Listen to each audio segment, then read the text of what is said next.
O'zbekistonlik markaziy himoyachi Abduqodir Husanov haqida hozirgina tezkor muhim xabar tarqaldi.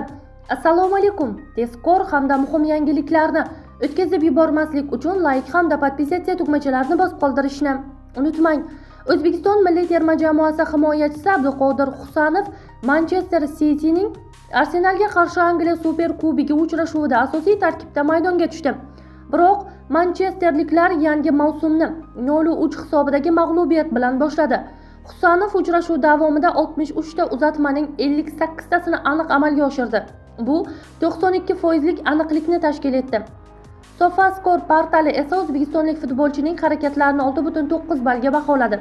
Uchrashuvda hisob 23-soniyaning o'zida ochildi. Arsenal himoyachisi Ricardo Calafiori Manchester City darvozasini ishg'ol etdi. Bu Super Kubok tarixidagi eng tez gollardan biri bo'ldi. Birinchi bo'limning 28-daqiqasida Kai Havertz londonliklarning ikkinchi golini urdi.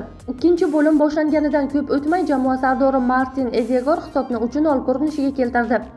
Uchrashuvda Abduqodir Husanov bilan bog'liq bahsli vaziyat ham yuz berdi.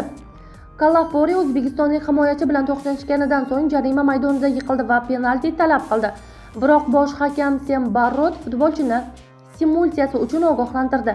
Video takror tizimi ham hakam qarorini o'zgartirmadi. Shu tariqa Arsenal Angliya Super Kubogini qo'lga kiritib, mavsumni sovrin bilan boshladi. Manchester City esa Enzo Maresco boshchiligidagi birinchi rasmiy uchrashuvida mag'lubiyatga uchradi deyilgan xabarda.